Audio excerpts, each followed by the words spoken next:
Hey there, wizards. It's me, Wade the Wizard. Welcome to WIZARDOLOGY. I wrote a poem that I would like to share with you. It's called A Small Tower of Hope. I built a small tower of hope in the privacy of my heart. Hope for the future, hope for equality, justice, love, happiness, an optimistic hope for humanity. Set at the foundation of my small tower of hope was a block. Good people outnumber the bad. The empathetic, rational, genuine, loving, most people are good people. My small tower of hope stood in the light for many years. This hope weathered the despair, the losses, failures, lies, hate, hope for good despite the bad.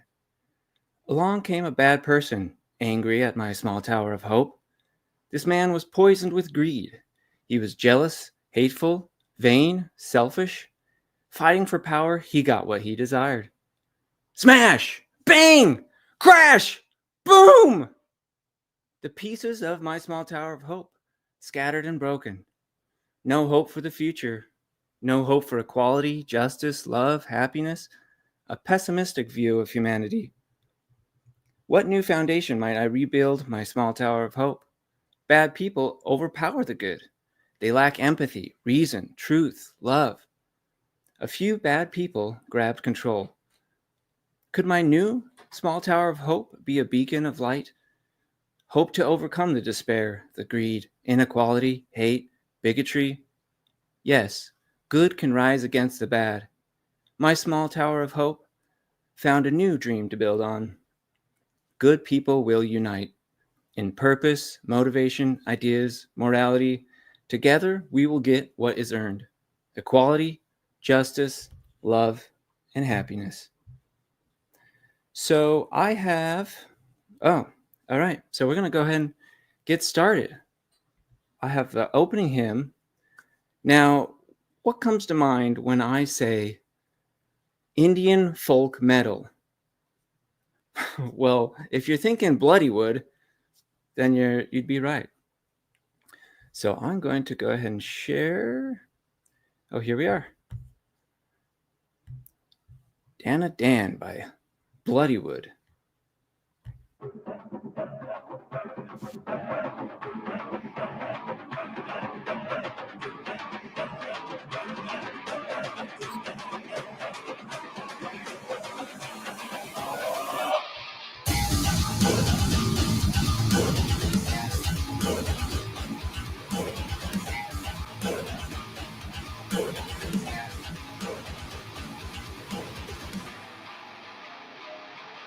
I put a fist to the face of a rapist, and yeah, I take this for the viewing pleasure of the nameless faces, see disgraces, and yeah, one day I may change this kind with my mind, but I won't bow to the beast of a big piece and feast on it if you're gonna let it eat to the white beat, but I gotta beat another beat, I'm gonna get the hole in the seat, dead beat, delete, going off like a time bomb, white heat, come out like a python, bonafide on my side, then we're gonna ride on up into your mind, and then we're gonna things are gonna be to the end of all, to go there and don't begin to shop, think about it, think it's all, think it's all, think about it, think it's all, think it's all, think it's all, don't care, oh, no, God.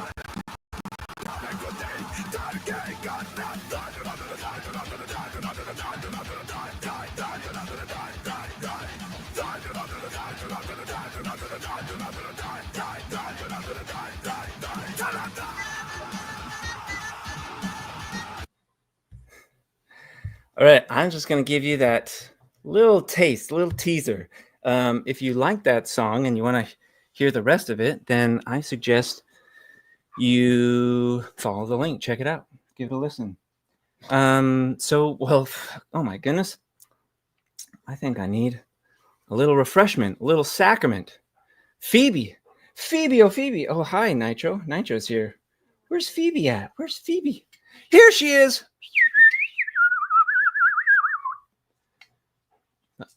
Phoebe, pour us a drink and make it oh so pleasant. Let's see what Phoebe has for us today. Here we are. Ooh, look at this cute little glass whiskey. Woo! Oh yeah. That is The whiskey is blood. No, devil. What am I trying to think of? Devil's River. Devil's River is pretty good. To bring you Oh, hold on a second. Wake up.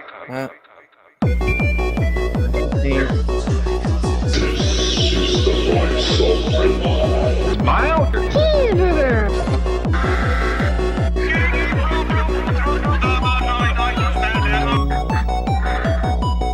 Look away, completely impossible.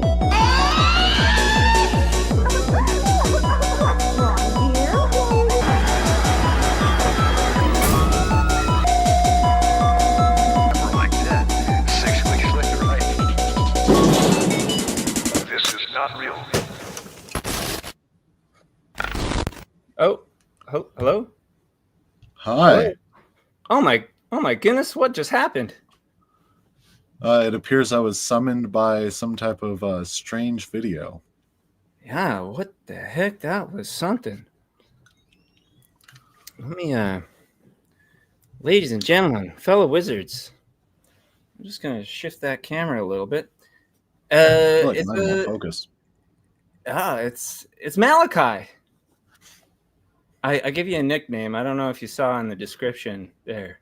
I called you Mile High Maliki. Oh, I like that because I'm in Colorado and I smoke weed. Yeah. Hold on a second. Something doesn't. Oh, you know what? I think I forgot. I've got something for you. Something down here. Let me see if I can. Okay, wow. Maybe I could hand it to you. Yeah. Just- Okay, and I just reach my hand in here. I'll just put it right there. Okay. Oh, wow. Whoa, Oh my God. what could that be? Oh my God. Usually you have to send these in the mail. Not when you're a wizard. Wow. So what do we have here? Am I allowed to open it? Yeah, you gotta tear it up. We can't Okay. get this show started without. Okay, so before I show what's in here, I want to describe my experience a little bit. Yeah. You warned me that you would be doing something like this, and you told me in preparation to have 3 joints ready. Now, do you have at first, yeah, I do. Okay. But at first, I thought I knew what you were going to get me, and then I didn't because of the joint thing. And then opening this package now, I'm back to being confused about the joints. Oh, look at that. My own wizard hat. I've been asking for this since we first met. Oh my God. Yeah, I'm just gonna go ahead and Yeah, give it a little test fit. Oh, Test fit there. here, Okay. let me see if it works. Yeah, Oh, I'm doing it. So I wanted to create a kind of abstract W there on the top of the Yeah. hat, the wizard. And if you look, the little patches are pockets. Oh. See that? To stash Okay. your little secret joints. Oh. 1, 2. Now this isn't like a challenge. This is more of like a with your friends. It's a puff pass hat, I think. Yeah. I like it. It feels like very appropriate for the setting, considering, you're a wizard. I'm a newly formed wizard, and it feels like I'm doing a little bit of a ritual by putting these in the hat. Like we're Nice. getting prepared to actually perform magic. Well, maybe. Man, I feel like my mic is really far away, but if you guys You can hear sound me, good. that's fine. All right. Well, dude, I wanted to show you this cool gift that I got for the holidays. Look at this. Oh, I like that. It's a little travel pipe. This thing slides over. So you take a little puff and then save it for later. Just put it right back in your pocket. And this thing, this comes off. You can use it as like a spoon and like a little pack it down. And then it also comes apart so you can clean it. Yeah, that's I really love it, neat. man. So this is the silver one is my spouse's, and this one's mine, and it's all locked and loaded. Yeah, that looks really cool.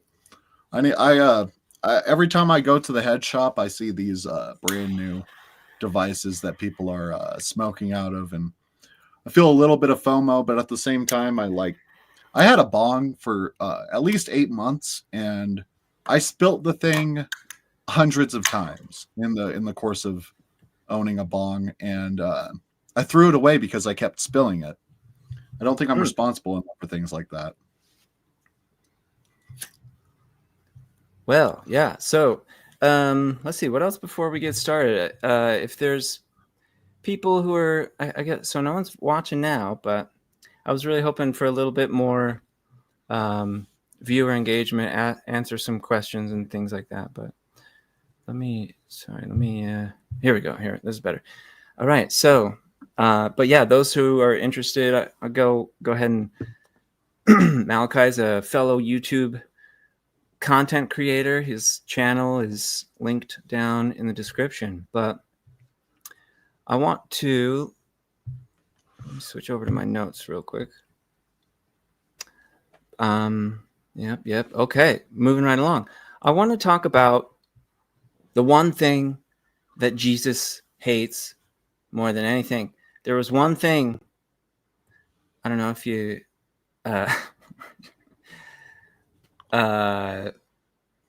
okay, so yeah, Jesus Christ. Have you heard of him? He's the guy that there's a religion. Not you, but a different guy with a religion. Yeah. But yeah, there was one time he was really chill. He was like a pretty calm guy, except for one time. He got totally triggered, lost his shit. And do you know what that was? What got him so ticked off? Was it abortion? Good. Actually, no, it was not. It was greed. You'd think that was the problem, but go on. Yeah. No, it was the one time when people were trying to make a profit in the temples, and he was like, "What the hell, man?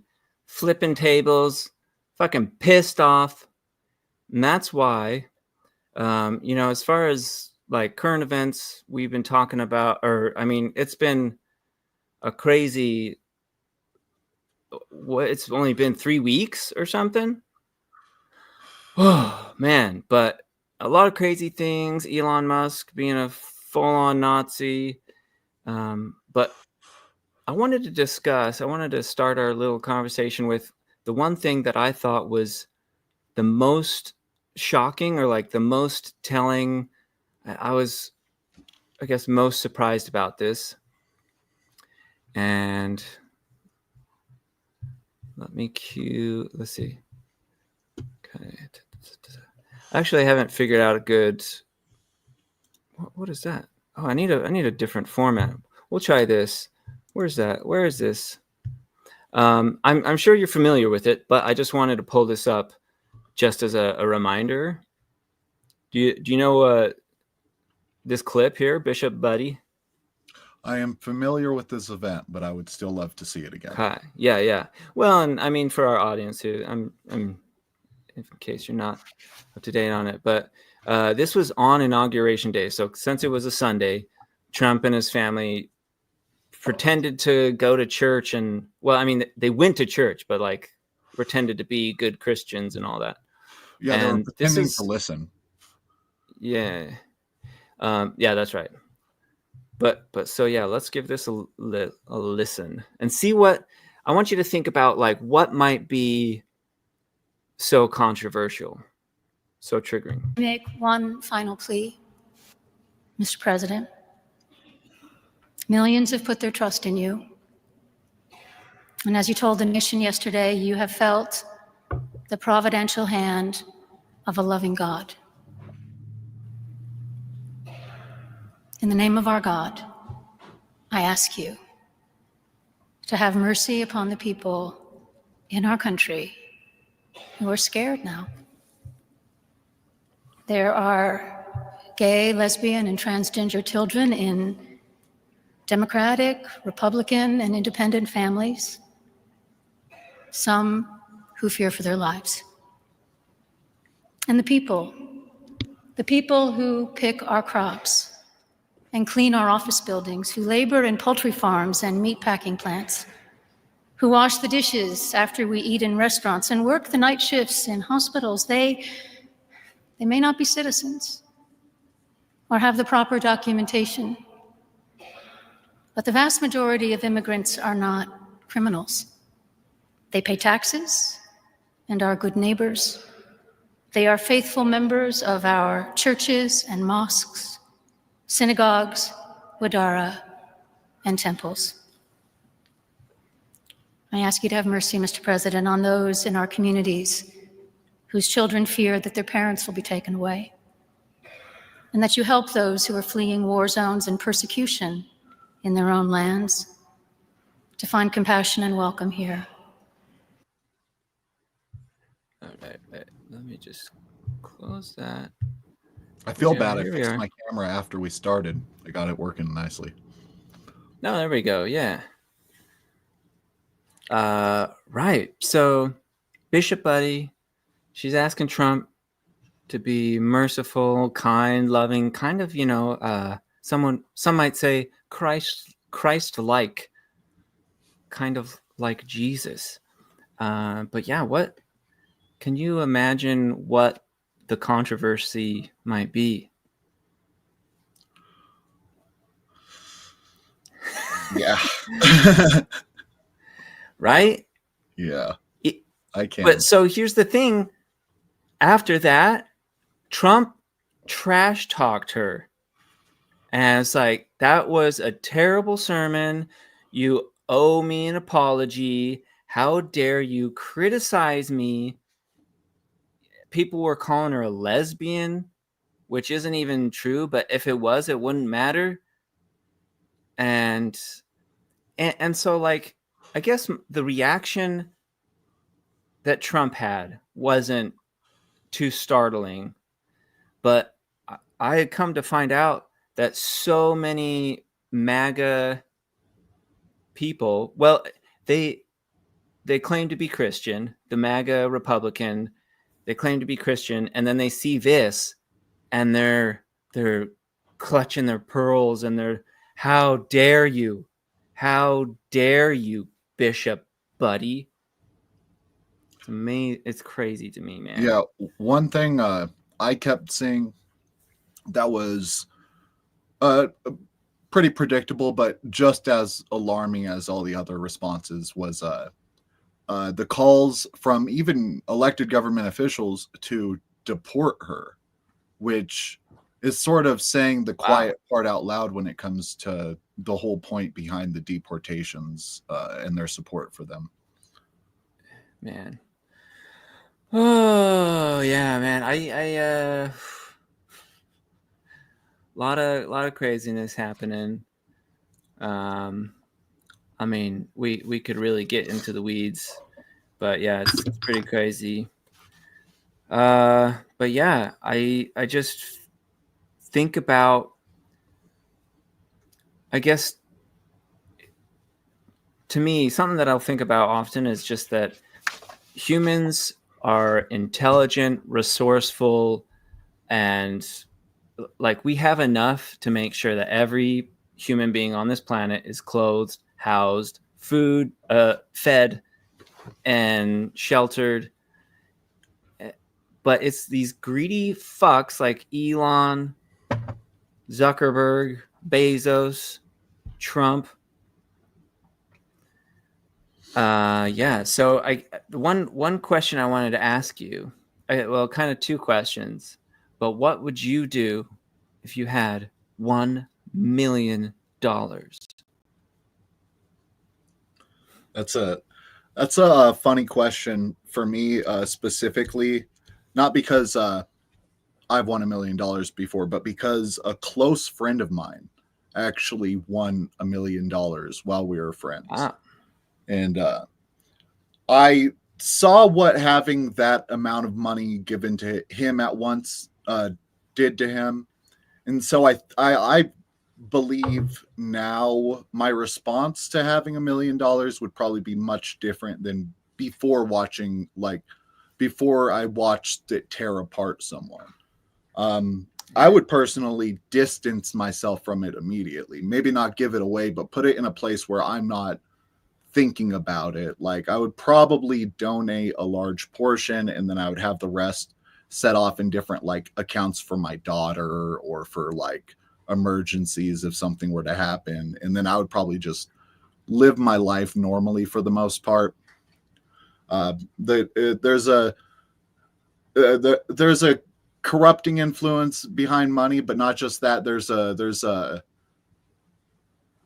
corrupting influence on everybody else when someone has money, and it can be destructive of like personal relationships back and forth both ways. And so I'd probably just never tell anybody and not worry about being homeless if something terrible happened to me. That would be like the gist of it. Maybe buy a couple dozen eggs. Yeah. Oh, I looked it up today. I guess the price has dropped. So somebody fired just the right person. So if the price goes up and then it goes up a lot and then kind of comes back down, they'll be like, "See, I told you." Yeah. He's bringing that price down, man.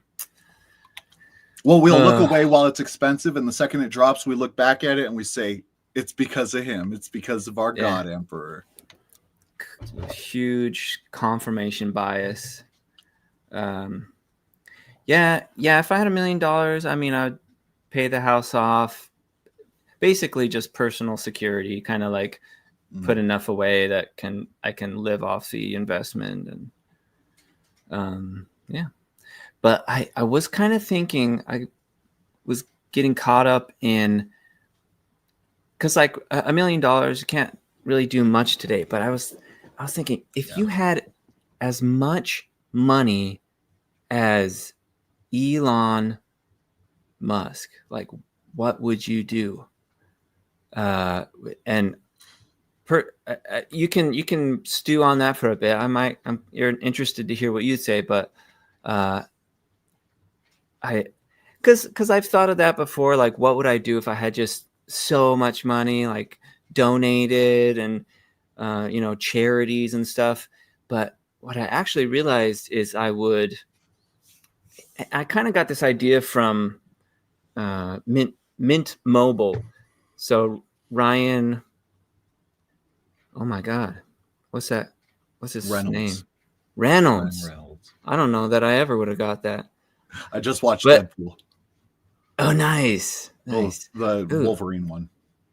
Nice, yeah. Okay, anyway. But yeah, so Ryan Reynolds, he started this Mint Mobile thing. He's just like, hey, here's a phone plan, $15 a month.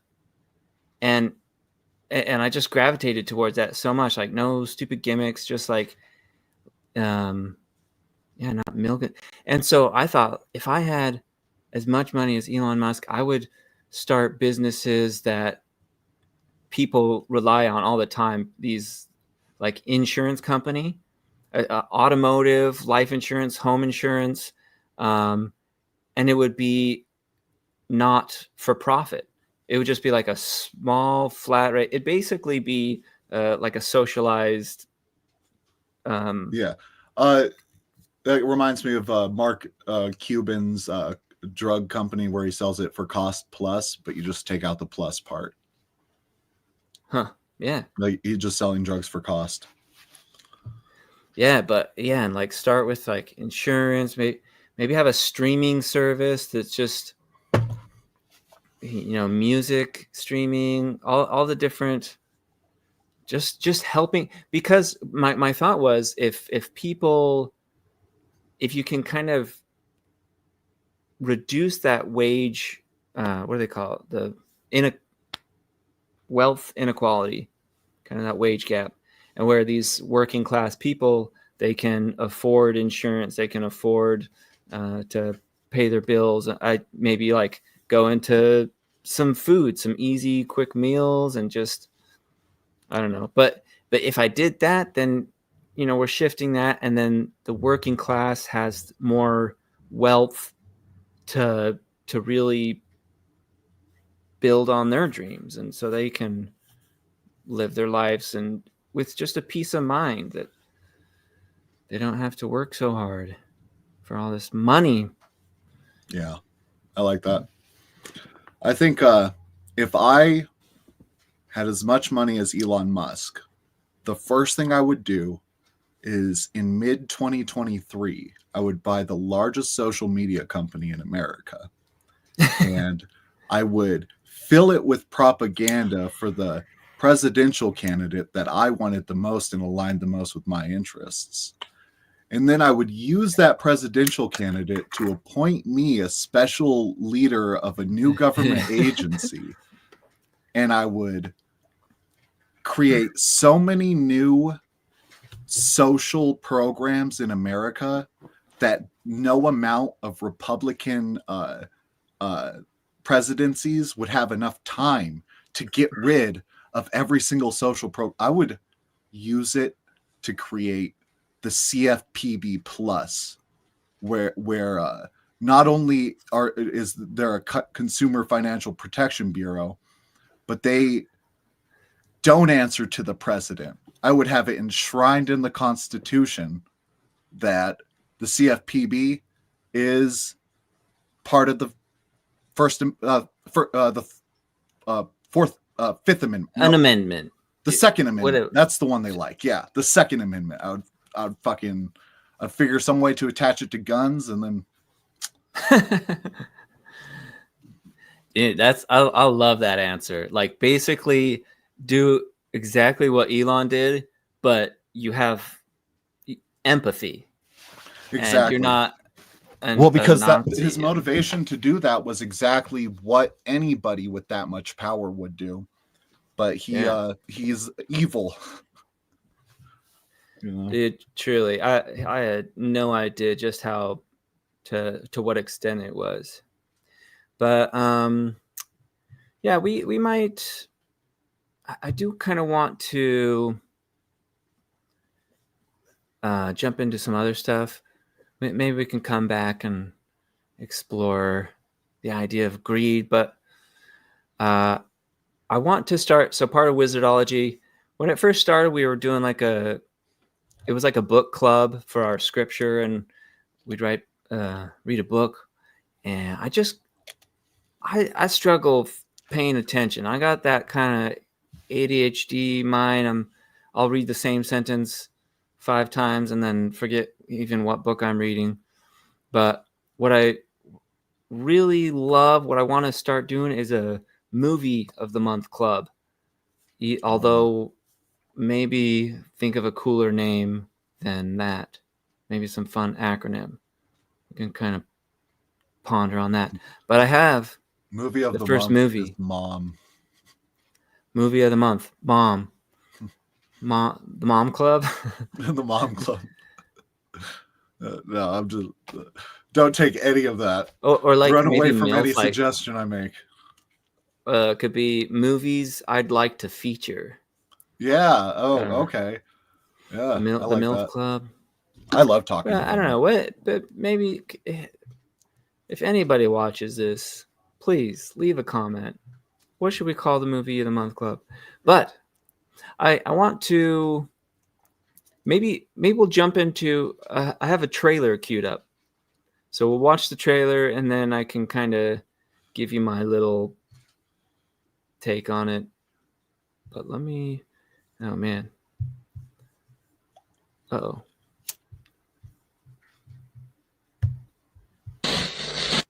No, oh dear God. That is not what we want. How do I do this? Give me 1 second. Present. Share screen. I think I killed it when I closed out Bishop Buddy's thing. Here we go. What does that look like? There we go. All right. So, the MILF Club. That might just stick. I don't know. Dinner in America. Watch this trailer. Come on. Dance with me. I'm really glad you came to dinner. What the fuck are you doing? He was taking advantage of me. Get out!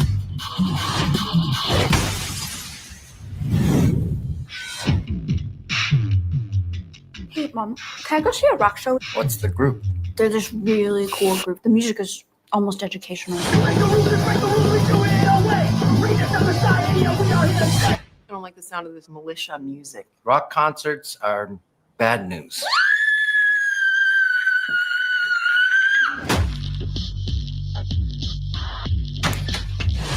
They up the reward. They said you assaulted some lady.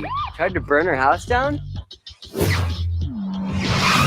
You see anyone suspicious running around back here? You got someplace around here we can go? I needed a place to hole up. Your house is perfect. You want to know my secret? I write John Q. love letters. What the fuck are you talking about? I write him one every week.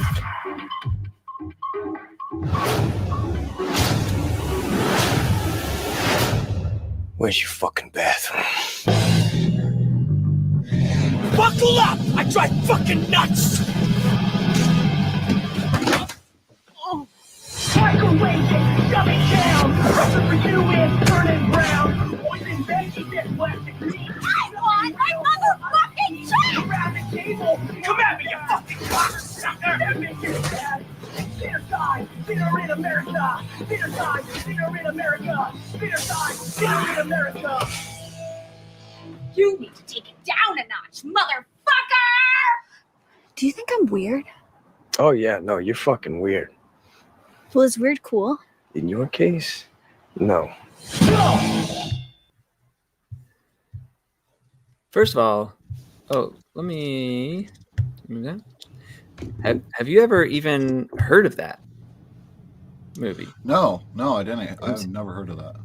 Man, super. I can't believe I had never heard of it. It is one of my top 5 for sure.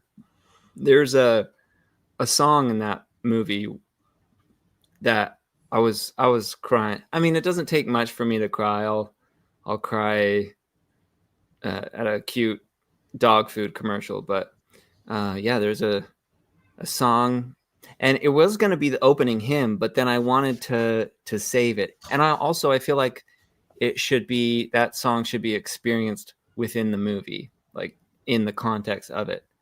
But man, it such a beautiful, amazing song. Yeah, nerdy girl meets punk rock dude.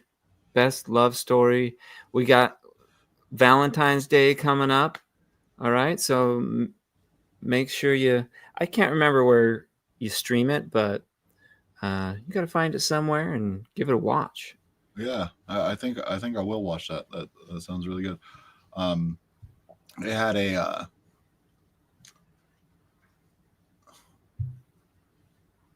see, I wish I still had good memory retrieval after smoking 1.5 joints.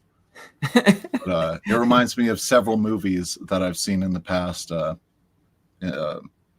sort of like a Scott Pilgrim type of shots that they were doing. But I like that it was more adult than that. Yeah. Really good. Well, let's see. There's a few other things. I guess I really wish, I don't know, someone's going to watch this. I do want to have a special guest on each, like a new, different special guest on each episode of Wizardology. And so if you're watching, if you're a fan, write me an email. It's thewizardshow@gmail.com. What else? I guess, so I have, what to say about that? So it was back in November, I want to say, because it was like, no, December, whatever.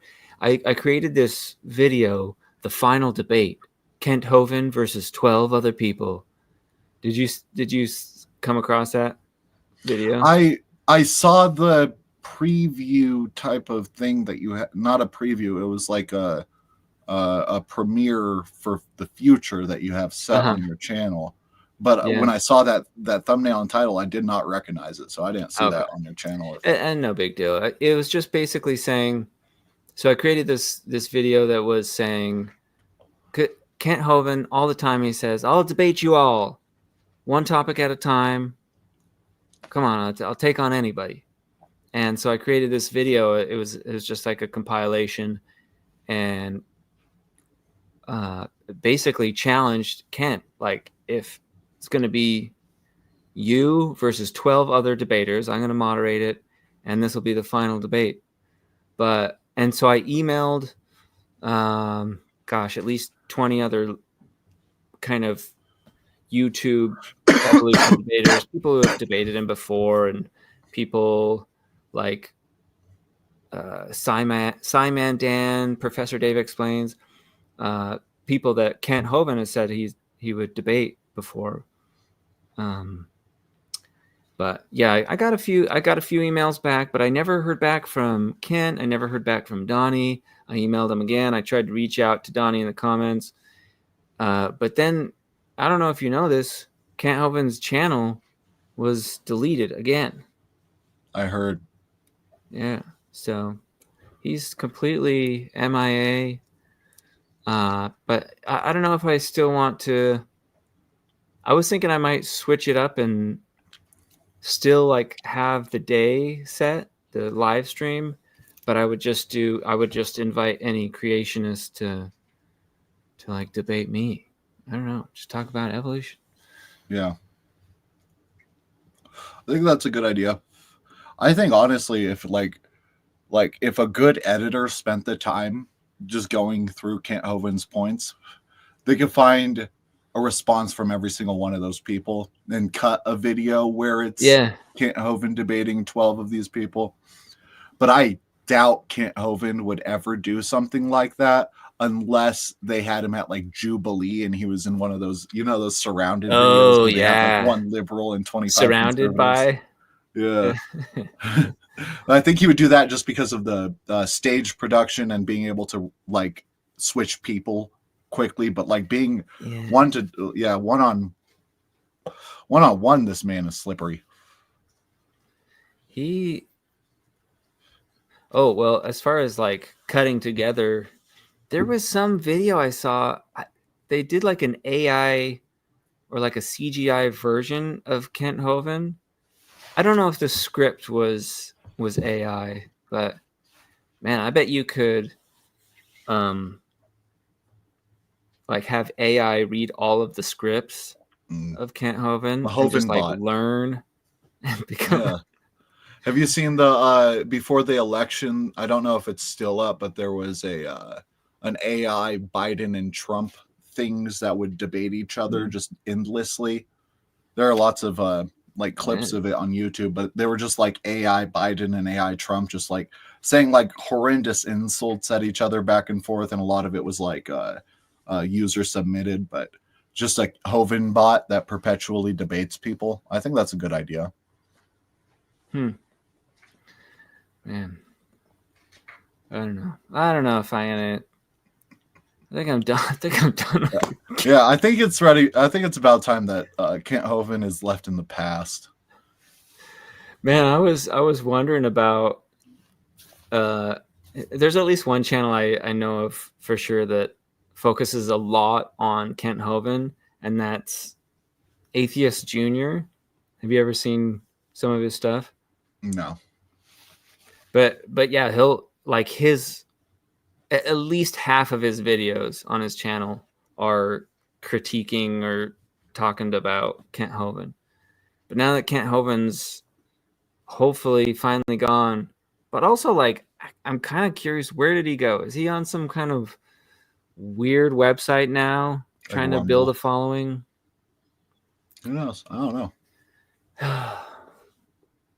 I think he's probably just, if he can't get back on YouTube, I don't imagine him trying to keep doing the apologetics debate thing, because all the people on Rumble agree with him. You know, I don't think it would be as it would make him money. Lucrative. That's the word I was trying to think of. Greed. Hey, we circled it back to greed. Yeah. Okay, man. Okay, this is going to tie in perfectly. So one of the thoughts I've been feeling recently, well, let me start with this. When I was a kid, you know, my best friend, Jordan Hyde, we would just, all of my worries were cared for, like my food, my housing, my clothing. After school, we just had free time to do whatever the fuck we wanted. And sometimes we'd just be creative, and we would draw, and we would, you know, build in blanket forts, and we would, we created some of the most amazing masterpieces, which unfortunately have been lost. But we made a short horror film called The Weeding Man from Hell. But my point is, we had all these creative endeavors, but I didn't really ever care how many people, I didn't care how many thumbs up I got. I didn't care that it was making money, or the, you know, recognition. And we just did it for fun. We just expressed our creativity, and it was a beautiful, amazing thing. But now, as I am as an adult, I mean, I guess this is something creative that I'm not really doing for the views or the money, but so many other things. I want to write a book. I want to create a board game that I've envisioned, and all these different things. But then I think, like, oh, but what about the money? What about the likes? What about the recognition? Like, I feel this drive to be creative, but then I think, oh, what's the point? If no one's going to see my art, I'm just going to create it for myself. Yeah, Do you ever feel like that? I've been struggling with that exact same thing these past several weeks specifically. And that's because back in 2023, from like October to December, I made a series of like YouTube videos on my channel, and I felt pretty good about them until I made a video essay that I spent 2 months researching and writing and like formulating my arguments. And when I posted it, it got age restricted, and in the 2 years since, it's gotten 14 views. And like, I basically stopped working on my own channel after that and pivoted straight into like producing the podcast, because like I had a friend that was like there, like that I had to like answer to when it came to like when the videos are coming out and stuff. So I was producing stuff without worrying if people were watching it, because I had a friend who was watching it at least, or it was like an activity that I was doing with a friend. Well, and when I got to the end of the podcast and like we're not friends anymore, and like it's just all over, I come back to my channel, and I've been producing like probably what the average person would consider pretty hyper political content. And like, you're talking about your newest channel? Yeah, my same channel where I had the old videos. All my videos are all somewhat political because I'm like interested in political science. But like recently I've been specifically talking about political events, and even though it interests me and it's fun to make, I still get like immense anxiety before the project, thinking about like, well, what if all this effort's for nothing? Meaning like, what if nobody sees it? But at the same time, like, it's like, why am I doing it if it's just so somebody can see it? But it's also content I want to create to help like people like be more informed.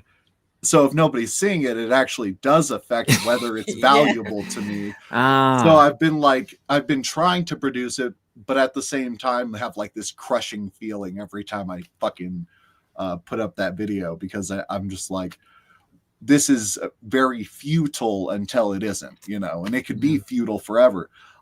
Since I started, like, when I was working on the podcast and I was finding smaller YouTube channels to interview, like you and like a few others, I saw several channels that had been grinding for years, making consistent quality content for their niche and never getting past 1,000 viewers, you know.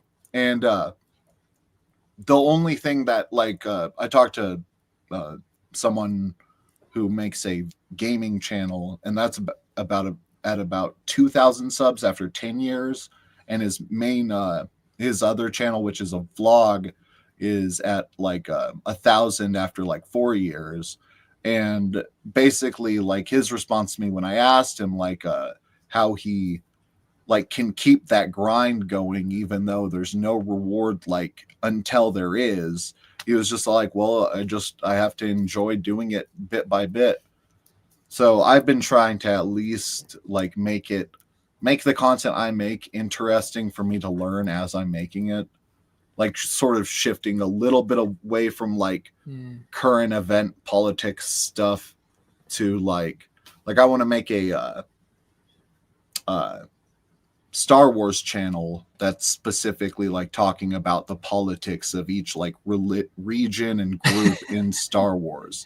And I think that could really hit, but it's just like the amount of grind to get there is like, it's like looking at the mountain at the top and being like, how the fuck do I get to the top? And okay, you know, now, but how about this though? You take the Star Wars politics and you find the parallels and infuse it with modern political events. Right. Yeah. Well, and I think I'm gonna like launch something like that, like launch the channel by doing something like that. Like, if I get viewers on my main channel, be like, here's a video about current politics and Star Wars, and then be like, watch my Star Wars content now, like in the video. But it's like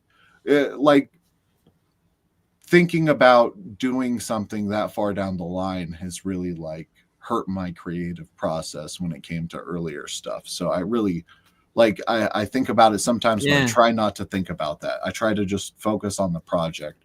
But yeah, it's a lot of anxiety. It's a lot of like worrying about expectations from other people. I completely understand what you're talking about. No, I've recently, like with Wizardology, I'm trying to find that balance between appeasing the algorithm and trying to do what people are interested in, what sounds cool, and like, ooh, maybe this thumbnail. But then I don't know, I've kind of shifted and I'm going more towards just doing whatever the fuck I want to do, whatever I think is going to be interesting or of value, like my most creative vision, not influenced by you know, trends or whatever. And I mean, yeah, I'm not gonna, all I can hope for is a cult following. Because here's the thing, is I know there are people out there who are like, this is my style of entertainment. I just want to see this middle-aged guy pretend he's a wizard and shoot I'm the all shit. here for it. I was having so much fun watching the intro of the episode. Like, I was smiling the whole time. So like, there's at least an audience of one. So there's got to be, hopefully there's more people out there like me. Well, I think the percentage, so the kind of market for this is maybe 0.001%, but that's still like thousands of people. But that small group of people, they're like, oh shit, dude, second Sunday, it's time for Wizardology. They get their hat on, they get their little beverage, and we have some engagement in the comments. There's fucking nobody here, man. Yeah. Yeah. Too bad. All right. Well, we'll have to get Spartacus back here. Oh my God, man. or Spartacus. Was it Well, I can't remember what it was. It was Sparta. It was Sparta. Sparta. I think it was just Sparta something. But never mind. buddy? Yeah, I don't know. I what else can I say? Yeah, just it's been an interesting few weeks. Feeling, I mean, this whole political thing, man. I had a pretty intense situation. So someone in my close family, like one of my siblings, voted for Trump, and I'm going to my brother's gay wedding in the spring, and I was thinking like, oh, she's gonna my sibling's gonna be there, and I'm just like, how do you support your gay brother's wedding and support Trump? Like, okay, you voted for Trump, but maybe she is remorseful. Maybe she regrets voting for Trump or something, or doesn't like stand by him anymore. But anyway, I'm just like, where do you stand on this situation? I text her, and she just completely, she's fully MAGA. This just siding with, this bishop buddy that we started the episode off with, be Christ-like. And Trump is nothing. Like, how can you ever justify or try and explain that Trump is anything but the opposite of Christ-like? But anyway, so yeah, I think it really has, like, at least so many evangelicals feel like Trump is Christ-like because he talks like a prosperity preacher. He talks like a fire and brimstone type of guy without mentioning God all the time. He's talking about how these people deserve to be punished for the terrible things they've done.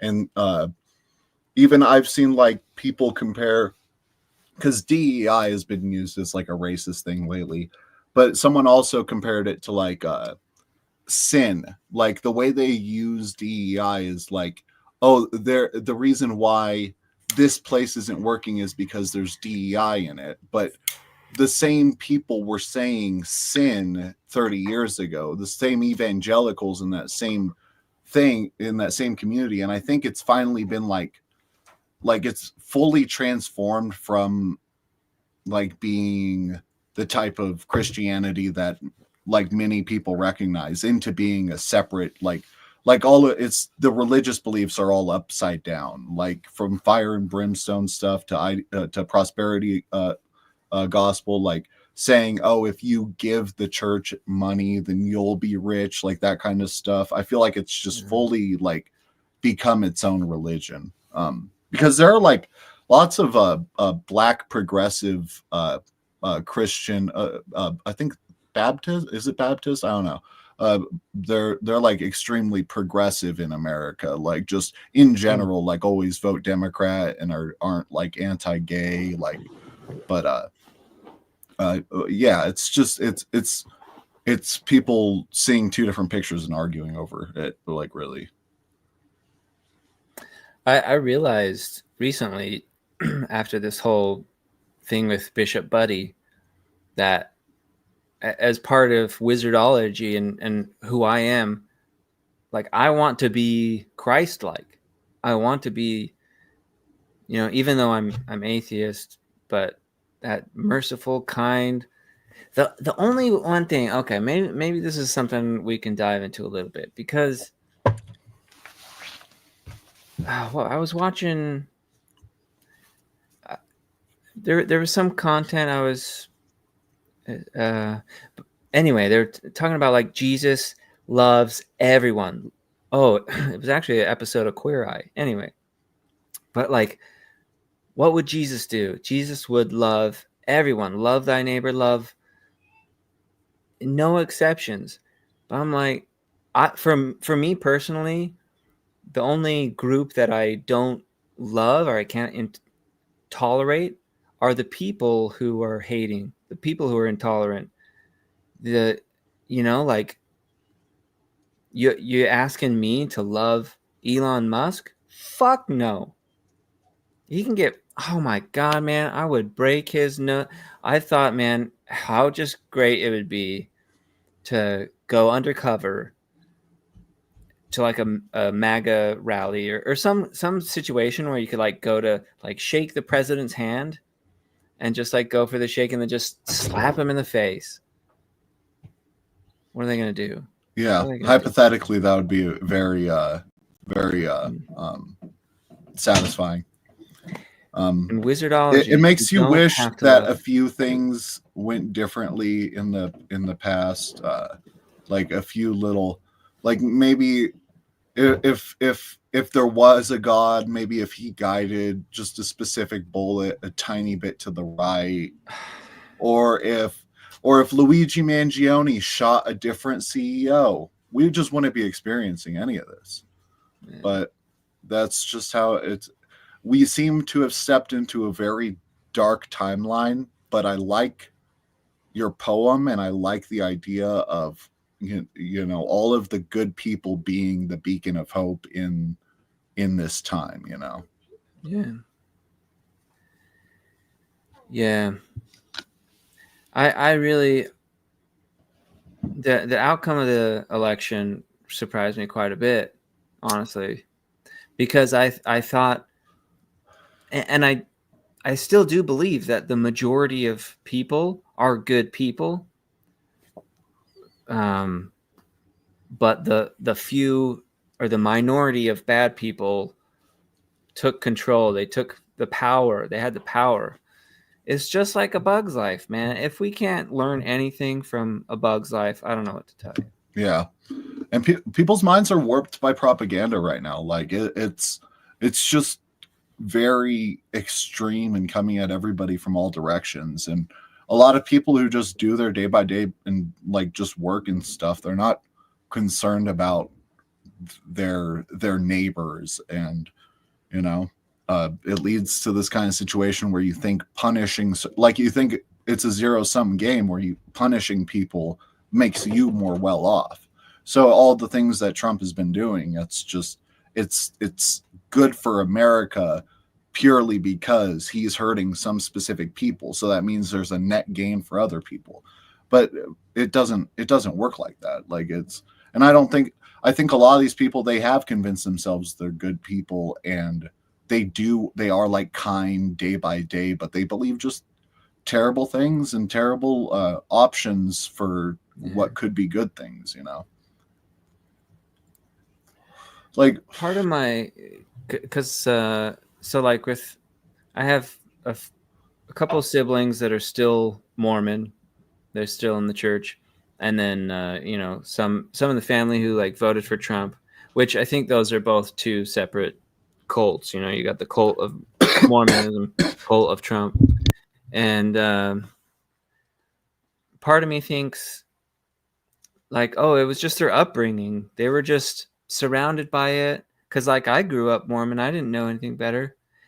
But I also think, for fuck's sake, I figured it out. I don't think I'm that smart. But I was able to figure it out. And they're still just bamboozled, man. Bamboozled. There's a really interesting thing I saw recently. Like, so statistically, the religious people, the Christians and people who already believe in silly things are more susceptible to scams, to being bamboozled and like pyramid schemes and conspiracy theories, because they already believe in nonsense. So what's another silly thing to believe in? Yeah.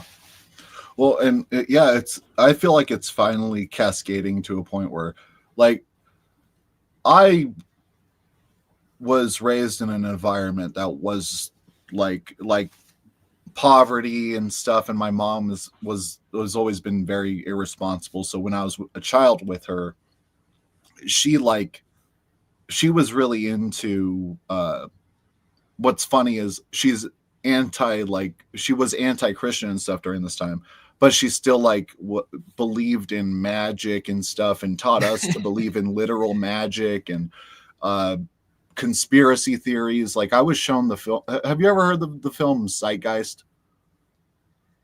Oh, it sounds familiar. I don't think I ever watched it. Yeah, it's a 9/11 conspiracy film. It has two Yeah. other conspiracies in it, and I was shown it when I was 11 years old. So I had a very warped view of all this stuff, and also I was in a minority of people. So when I was like 13 or 14, I was conspiracy. Where did you grow up? I grew up in a little bit of Oklahoma, and then in Kansas, and then here in Colorado. So those three places. But by the time I was like 13, I lived in Colorado, and I was like just constantly like conspiracy posting, all the stuff people believe now. I was like a crazy like teenager posting this stuff, like getting completely ignored on like Facebook. So like chemtrails, 9/11 conspiracies, all of this stuff. And it like basically culminated in me like being a flat earther for like a year. Not really, like, I stopped taking things seriously completely, like to a point. I was like an anti-realist, and then QAnon happened, and I started like becoming like hyper political, like towards the left, like becoming more left, like politically, and learning politics. And the more truths I learned, the more I came back and looked at conspiracies, like, what the fuck is this shit? And but there was a point of time where it like flipped, and now it's like most people believe that stuff. And it's like, when you look at it from like who's creating all this stuff, a perspective of that, it's all, or at least for the most part, it's like Zeitgeist wasn't like this, but a lot of these people creating conspiracy shit are Christian fundamentalists who have been trying to take over the government for a very long time, and they've done it finally. Like, and that's like, it's just really, it's man, yeah. Let me pretend to be surprised. Yeah. And then there's just no good faith anymore from right wingers. I live in a very conservative area, and there is just it's not currently? a good vibe here. Yeah. Oh yeah. Oh. I live in probably the reddest area in Colorado. Oh wow. This town I live in used to be the capital of the KKK for a very small portion of time. Yeah. It was, yeah, it's built completely by slave prison labor, and it's like 99.8% white. Like, it is a very like red place in a blue state. And all these people, they're all celebrating. People even down to like, my dad is relieved that we don't have a woman president because he was terrified of that happening. Hold on, Maliki. We have one viewer. Can you believe it? Wow. Welcome. Welcome to Wizardology. If you have any, we were just about to wrap up the show, man. Next time, this will be a good time to wrap up the show. I think we've been going a while. We could go forever, but so Wizardology, it's a religion that is a satirical religion. It's all the good parts about religion, like community and like-mindedness and charitability. Today we were talking about greed. We're good people, and but none of that weird culty shit in religions. All right, so like, we're not really a religion. We don't have weird commandments, just be a good person. We don't believe in anything because faith, to believe in something, to be gullible, to be superstitious. You're going to believe in something with no evidence, right? All right. So if you grew up religious, or you just don't believe in God, but you want some kind of chill times, every second Sunday at 8 p.m. here on the Wizard Show. Any last thoughts? Or I have our closing hymn, a new artist that I just discovered yesterday, and one of my favorite artists. I would suggest you listen to his entire album. But yeah, dude, any last my words? closing statement. Greed 1 minute on the clock. Greed is destroying the world. Unless we all learn to share, we are all going to die. Wow. That's all I have to say. Going extinct, man. The only species that has ever existed that has brought about its own extinction. Yep. Think about that. Because of greed. Fucking greed. Well, fellow wizards, I hope you believe in yourself, and we'll see you next second Sunday. This last song, so yeah, Talkin' Information Blues by Matt Pless. Oh my God, where here we are. Add this stage. There we go. All right. It's been nice chatting. Yeah, it's been good, Wade. I will see you next time. All right. Oh my God.